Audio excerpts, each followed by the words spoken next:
As the number of COVID-19 infection rates rise and people struggle to cope with illness and death, statistics show a rise in mental health conditions. Joining us to discuss this is Dr. Akili Muhammad. Greetings, sir. Greetings, ma'am. How are you this evening? Great, great. What are the statistics saying about the state of mental health in America?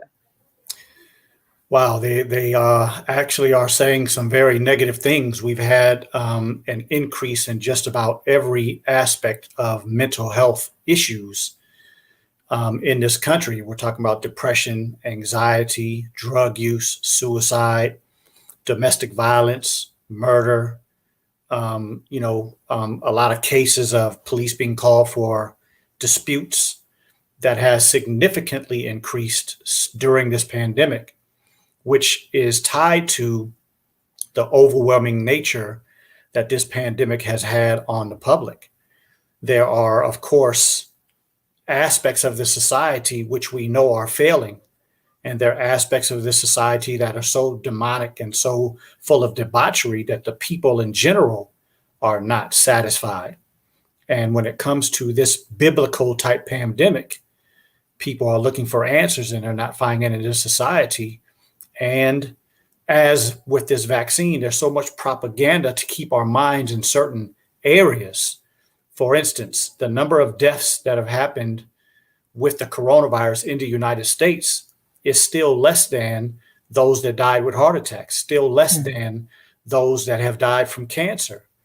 But we have been so inundated with this information of this pandemic that many people are feeling overwhelmed and feeling that they are in somewhat of a purgatory. So in general, those are the statistics. I don't know their specific numbers, but every one of those categories that I mentioned, suicide, domestic violence, drug use, those are all up like 10, 15, 20%. Now, what has happened since the pandemic? What would your thoughts, or what would you say? Would it be, would the increase be contributed or attributed to the quarantine, or could it be just the propaganda only? What are your thoughts on why this increase has happened and continues to rise? Yes, that's an extremely interesting and important question, because there are many studies that are saying that in general, even before this pandemic, that people that live in congested environments, the inner city type situations, that lends to a leaning towards having anxiety, depression, anger problems, not being able to feel like you can calm down, relax. And so that was a lot of the information that was out before the pandemic. And now that we're in the pandemic over a year now in the United States, and of course, this is a global issue, but I'm speaking directly to the United States, people are starting to feel the effects of not being able to go outside. There's so much fear that some people are afraid to even leave their homes, as many of us have obviously seen when you're driving down the street and there are people in their cars with a mask on. Right. That is an aspect of fear. That's not scientific that they're doing that. And so I think there are a lot of people that are afraid to go outside and enjoy some outside time. Most of the times when I pass by parks, there aren't very many people in the parks, where if we understood how to take care of ourselves, we could go to the park and do some exercise, some walking, Right. getting some sunshine, and just make sure that you can maintain your social distancing. And so that aspect, I think, is a large part of it. And then the other is the inability of a lot of people, because of the fear again, to interact with their own family members. And there should be some distancing that we do. That makes sense in a pandemic. But the point is that is affecting people, that they're not able to be physically in the communities that typically supported them prior to the pandemic.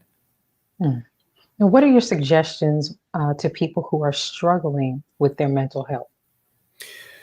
Yes, I would say, first of all, that we have to put things in context. Personally, I put my love, my fear, my admiration for the God that I serve primary to everything that I do. I try to pray before any time I have a consultation. I try to keep my prayers up every day, especially in a time like this where we have more time to set our schedule and not be taken out too much away from your house. But the point that I'm getting to is that whoever the God is that you serve, you should get into understanding what that scripture says about the time that we're living in. I personally believe that Minister Louis Farrakhan is the mouthpiece of the God that I serve. And so when he had his July 4th, 2020 presentation to the entire world, he gave us some information. He told us what to do to try to grasp onto the reality of God. And so if we are feeling in despair, if we are feeling like we have no way out of this situation, my suggestion is that you go to God. If you're a Christian, then go and read the book that talks about what these times are. If you claim to Judaism, then go to the Old Testament and read the different stories. And then I'll finalize that with this. When I read the Bible or the Quran, it talks about Abraham, talks about Noah, talks about Lot, talks about Jesus, talks about Job, talks about a lot of different prophets. In the Quran, there are a few different ones, Ahad, Tammud. These are situations and people that have talked about situations like this, where the governments, oppressive governments, would have people in these very peculiar situations. And the people of God always looked like they were crazy. They were always considered as just talking crazy, and we don't need to follow those foolish people. In today's time, you really need to consider that the generalized media, that the information that you're hearing spewed from the most common places are probably not the best information for you. You probably need to do a little more digging. And then when you start finding information that starts to benefit your life, like How to Eat to Live by the Honorable Elijah Muhammad, if you get into that book and it starts to improve your health, now you have something that you can hold on to. Well, at least I know this is true. Let me go check out some more information by this man and see what else he taught that may be beneficial to me, my family, and the community that I serve.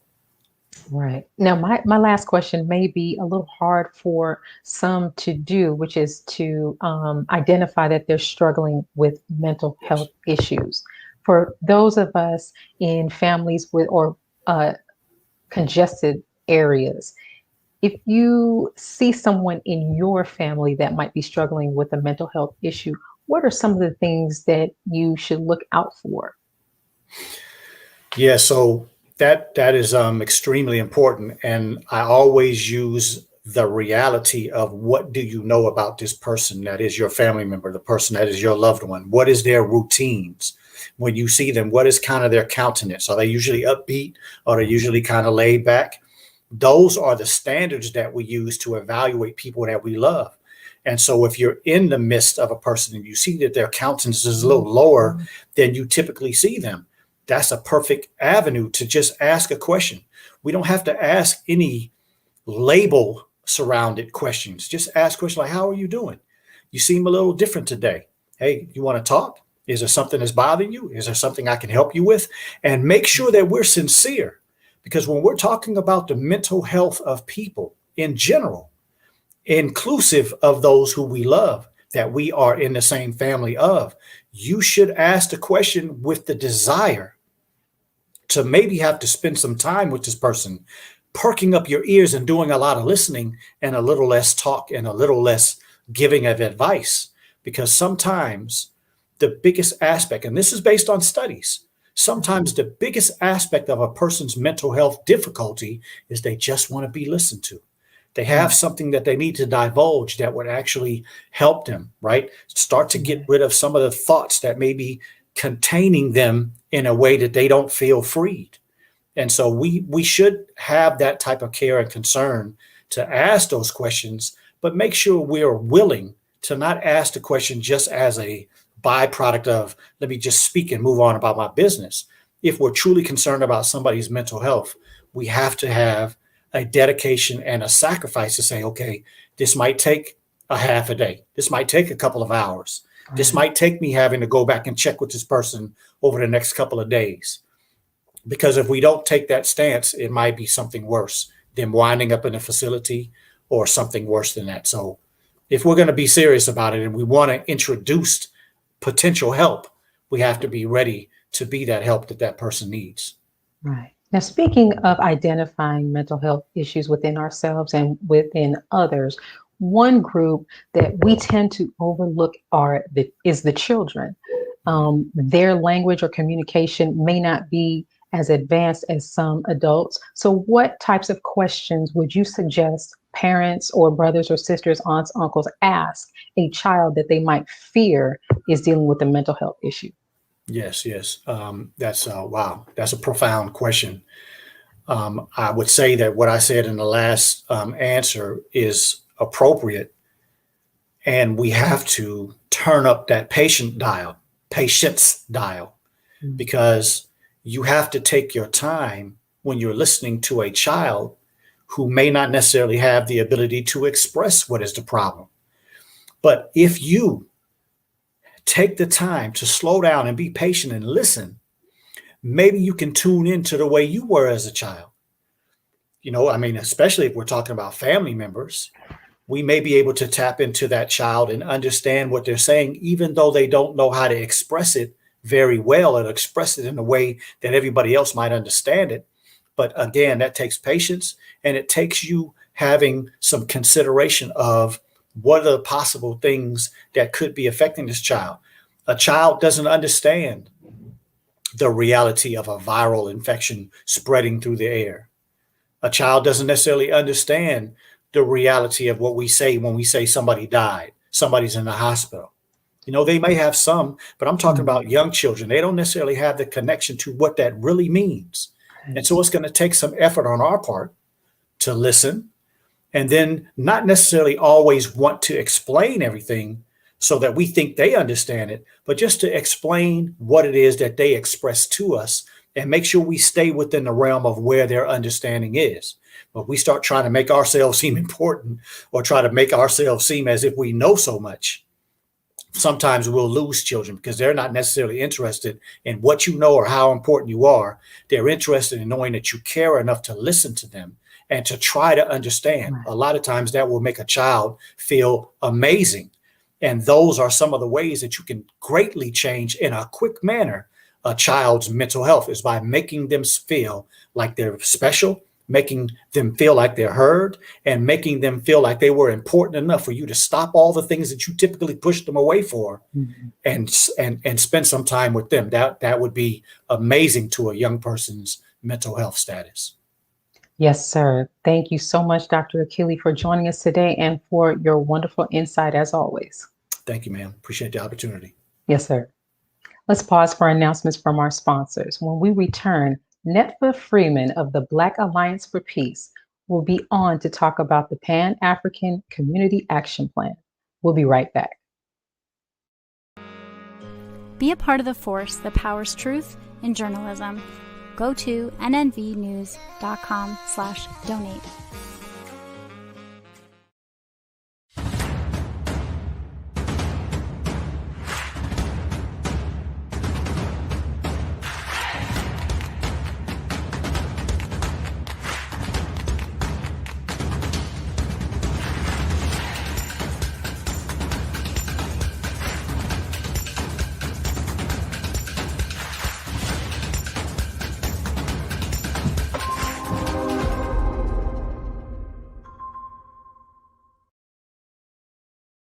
Worldwide, 24 hours a day, 7 days a week. Download the Final Call Radio app and take us everywhere. On your phone, on your computer, on your tablet, on Instagram, Facebook, and Twitter. You can also log on to finalcall.com and click the Listen Live button, or finalcallradio.com. Final Call Radio, the official voice of the Honorable Minister Louis Farrakhan and the Nation of Islam. Please share your thoughts with us in the comment section below.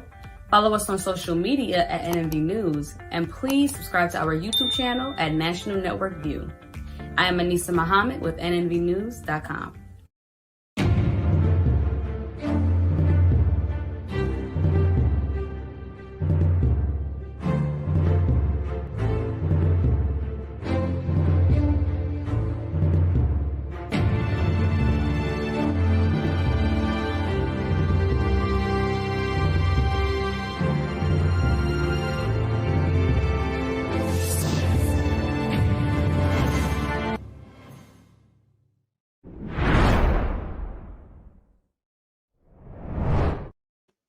Black Alliance for Peace and the Pan-African Community Action Plan are standing in solidarity with struggling Black and Brown workers. Joining us is Netfa Freeman with the Black Alliance for Peace to discuss this further. Greetings, sir. Thank you for having me. Thank you. Your organization, Black Alliance for Peace, and its members, including the Pan-African Community Action Plan, are bringing attention to the billions of people still struggling under global capitalism, militarism, and colonialistic regimes. What types of initiatives have you been involved with? Mm-hmm. So I'm a member of Black Alliance. Both. Black Pan-African Community Action is the organization. We're based in Washington, D.C., and we're one of several organizations that are a member organization of the Black Alliance for Peace. Pan-African Community Action started a little bit before Black Alliance for Peace in November 2015. We're emerging, you could say, out of what most people know as the Black Lives Matter movement and this extrajudicial killings and brutality by police.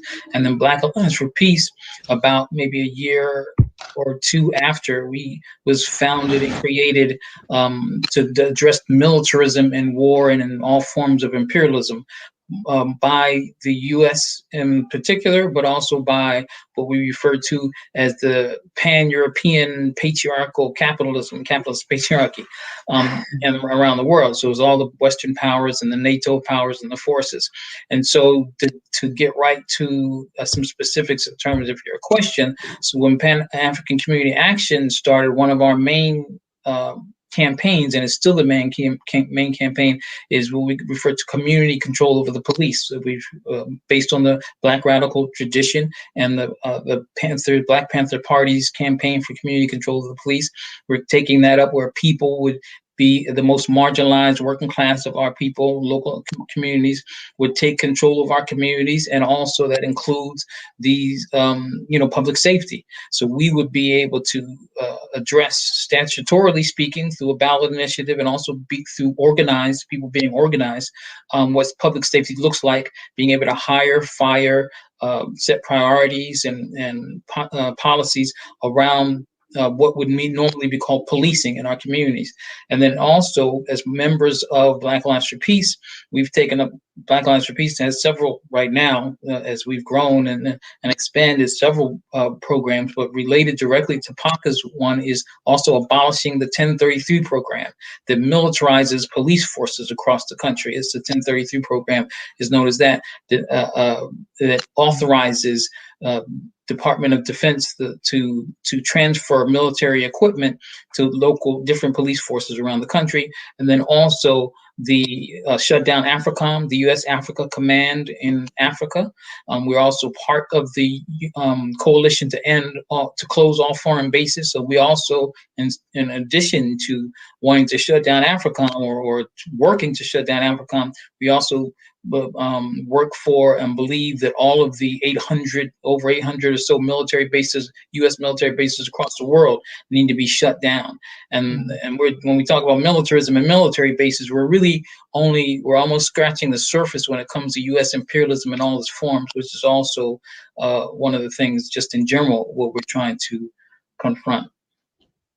Thank you. And you've just named a number of issues that the Black Alliance for Peace is working on or has spoken out about. Speaking of militarization of police, the prison industrial complex, its torture and confinement of political prisoners, and ending the brutal sanctions against nations that reject U.S. imperialism.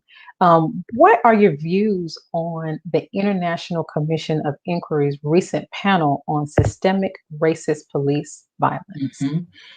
Well, we concur with the findings. It's right along in the line of, again, we could refer back, like we were talking about the Black radical tradition, and back in the 1950s, we also took a number of people, the case of African people, Black people in the U.S. to the United Nations, and then we charged genocide in 1951, led by W.B. Du Bois and so many other people, George Crockett, and then also, so now fast forwarding, we're in a moment where even the Commission, the United Nations, is taking up and doing studies in 2016, also PACA, our organization, Pan-African Community Action, were the anchor group for the United Nations working group of experts on people of African descent coming to the U.S. in 2016 to look at the human rights abuses, conditions of African people in the U.S.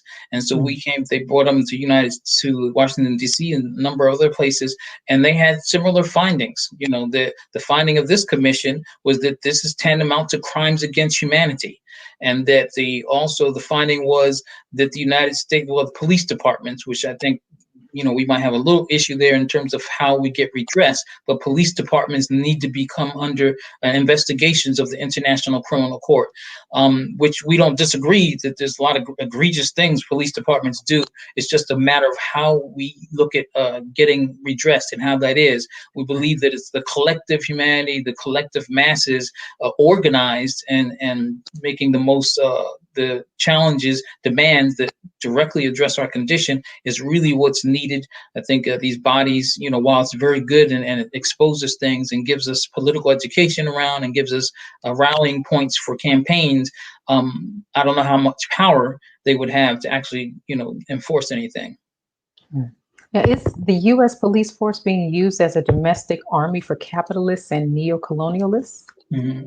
That's the origin of it. I mean, if we look at it, and I think it's happily so that it's much more known now that the history of and origins of the earliest U.S. police come out of the slave patrols in the South, and you know, to put down insurrections, which is what we're, you know, tantamount to, you know, the workers and wildcat strikes now, and also in the North, put down insurrections and catch, you know, escaped Africans, enslaved Africans. And then in the North also, and this is where we see it refining, the private security agencies. These are the origins, the beginnings of the history of the U.S. police. And so now under public, not really even public, but under state, they're an extension of the state, which is here to, in this settler colonial country, the three hydras of settler colonialism in the U.S. and basically anywhere are it's white supremacy, capitalism, and patriarchy, and the police are there to enforce that. Now we're in a movement and a historical point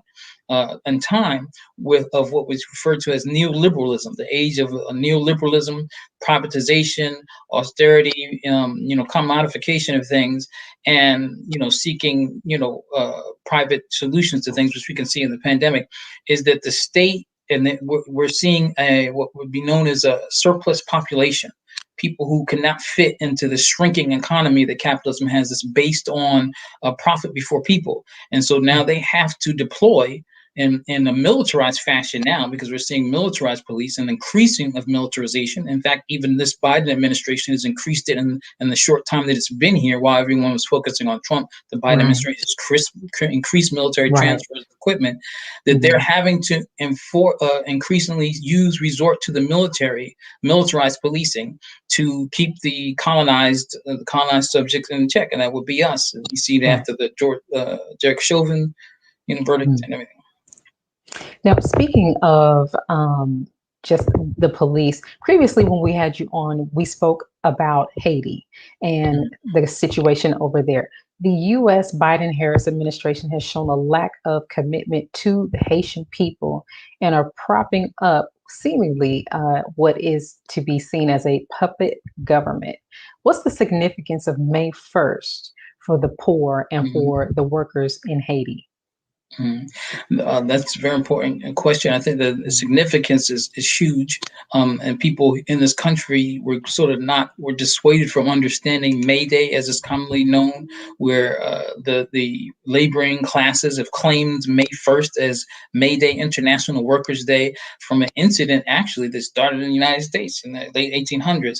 But the United States, because it's so committed to capitalism and neoliberalism, it doesn't really talk about May Day, and so it's grown tremendously in other countries, and Haiti in particular, which we actually, we probably mentioned before how it was the first republic, democracy in the world, actually, to abolish slavery, but also its history of resistance, not only to overthrow French colonialism, but also insisting over the decades against U.S. Neocolonialism, all the way, having to resist the U.S. occupation and whatnot. We're talking about the laboring classes in Haiti. So Haiti has constantly, and through their resistance over the decades, has proven, symbolized the an uncompromising resistance of the laboring people against neocolonialism and imperialism.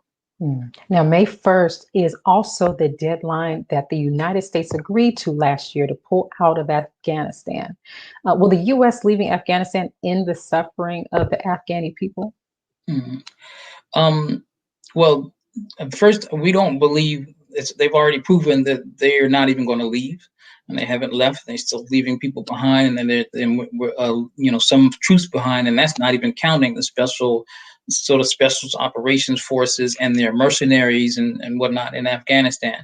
But at least it was if they did leave, which really right now, because they haven't left and they're claiming this tie to September, this pushing it back to September 11th, is doing a couple of things. It's reneging and dishonoring the agreement that they made, which we've seen already has consequences according to how the Taliban has responded and responded to that, and then a breaking of the agreement. And it also ties it, to this propaganda of tying it to September 11th, as if it was for some reason that was why the United States is in Afghanistan, which is not. Right.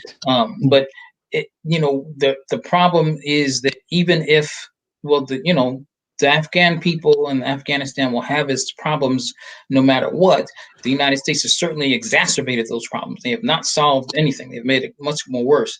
But the precondition for the people of Afghanistan of solving their problems has to be for the United States to leave without any kind of preconditions or anything. It has to be that. If it won't solve their problems, it is still the precondition for a solution to their problems. They can't solve them as long as the United States remains there and the capacity of the thing.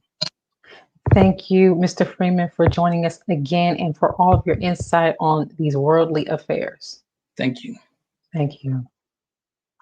Let's pause again for a word from our sponsors. Afterward, Derris Martin will be on to discuss his group, ManUp Flint. We'll be right back. Be a part of the force that powers truth in journalism. Your support helps to combat false media. Cash App NNV News. Greetings from National Network View. This week's Final Call cover story headline memorializes the late, great DMX. Last week, DMX's life was celebrated at the Barclays Center in Brooklyn. Large crowds gathered to honor the legend. They were there to remember a man who wasn't afraid to express his pain with the world. The Honorable Minister Louis Farrakhan spoke via Zoom to the large audience. He delivered words of comfort, wisdom, and guidance to everyone under the sound of his voice. DMX will live on. This FCM volume number 29 edition features the middle page article is a transcript of what the Honorable Minister Louis Farrakhan said at the memorial. To read more, subscribe to finalcalldigital.com and tune in to the all-new Final Call Radio. This is the NNVnews.com Final Call cover report. This is Sister Sajda Muhammad. We are proud to announce that the Sajda House commemorative Elijah coins are finally here. This priceless heirloom, made from recycled copper from the messenger's home, is now available at sajdahouse.com. Please make sure you leave your comments and questions in the comment section below. Follow us on Facebook, National Network View, and make sure to check us out on Twitter as well, National Network View. This is Sergio Gutierrez with National Network View, signing off.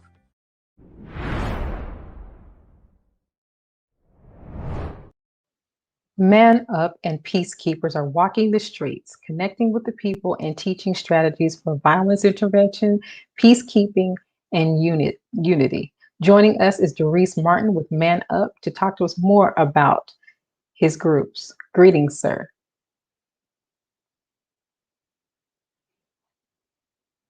There you are. Okay. Yes. I'm ready. All right. Thanks for joining us. Yes, ma'am. How long has ManUp been active? Well, we first came into existence maybe 7 years ago. And at the time, we was dealing with just people that was addicted to drugs. We was working out of a rehab. And I was acting as a recovery coach. But since then, it has grown to become a community group dealing with young people and intervening in violence and mischievous things in our community. So it's been on that aspect maybe 6 or 7 months. Me and student minister Derris Muhammad of Flint combined ManUp with Peacekeepers. And we've been in existence maybe close, a little under a year now. Good. Now, what inspired you to take interest in this age group of young men? I'm assuming that these young men are between the ages of about 10 to 18. Yep, and even younger. Okay. But it came from our young men, they growing up, being pimps, thugs. This is not just words. It's a belief system. It's a behavior. It's something that they process into and indoctrinated with. I mean, it's so bad that some of the young brothers were getting to the point where they believe that that's what black is. Anything that's destructive is what black is. You ask some of the young brothers, some people tell brothers, you can be a doctor, you can be a lawyer. They say, well, in the projects, we ain't never seen that. So we don't have no idea that could ever happen, but I know I can be a drug dealer because that's real. It's right up the street. All the men in my family, that's what they are. All the men in my community, that's what they are. So they begin to believe that this is black. This is what black people are. So we rallying men to teach these young men that that's a lie. That's what we was made to be. Somebody made us that way. We teaching them who made us to be that way, why they made us to be that way. And we have examples in front of them of this ain't the only way. We in this one to new black men. We got a program coming up this week where we're going to honor the common man in our community, basketball coaches, teachers, and educators. And we're trying to make it possible where young black men in our community will be able to reach out and touch these type of men, walk with them, sit with them, eat with them, learn from them. So they won't just be exposed to what America would like black men to be exposed to. Right. Now, what are some other topics that you cover in your mentorship program? I know you said we're working to give them a different idea of what a black man is supposed to do and be. What are some of the other things that you might touch on with these young men? Well, knowledge itself is number one. And sometimes that entails a lot of things. So some of the 6, 7, 8, 9-year-old boys that's in the group, we teach them how to keep their pants up, how to iron their pants, how to look men in the eye when they're shaking their hands, how to open the doors for their mother. We're going all the way back to the basics with the young brothers. This has been missing in their household. This has been missing in their community. They don't identify with it. And some of the older teenage boys, we teach them, we go a little deeper with them. We teach them how drugs became available to us and how they can take that same energy that they put into that and put it in the lawn care, put it in the power wash, put it into anything that you can do for self. You don't have to just be on these streets trying to make it that way because that's disruptive. And we teach them, we do it through sports.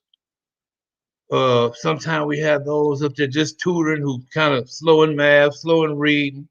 We address them problems as well. We're dealing with the whole person. The most honorable Elijah Muhammad said that the black man had to be totally remade over. And that's what we're trying to do. Okay. Now, what do you need for your group? Are you accepting food items, clothing items, donations? Are there any necessities that you need to help you continue to service these boys? Main thing we need was we trying to get together here in Flint is a home. We've been going to different churches. We've been meeting in different locations. We're trying to get a permanent home, which will be our home base, and we can serve as many young men as we want. That's our number one need. Finances is always are needed, especially when they come from the right places. So we don't reject finances coming from places that want to control what we do and how we do it. They can keep that. And anything that can help families, food, clothing, and all that, we accept that as well. But the number one thing we need is people. Solid people who on the other side, who overcame something or living a good life, and they Black. We need that. That's our most important need. Now, I understand that you are on Facebook. How can our viewers reach you if they want to donate their time or money to the boys? Or they can reach me at, if they want my address, they can reach me 2725 North Chevrolet. Send anything to that address, Flint, Michigan, 48504. Or you can reach me by phone, which is 810-956-0455. Okay, perfect. Thank you so much. I look forward to hearing more about your work with the boys and what the boys are doing over the summer. Okay. Thank you very much. Yes, sir. Thank you for joining us. Thank you for joining us today and tuning into National Network View News. Please share your thoughts with us in the comment section below. Follow us on social media at NNV News, and please subscribe to our YouTube channel, NNV News. This is Rosalind Parks with National Network View News. Good night. Be a part of the force that powers truth in journalism. Go to nnvnews.com/donate.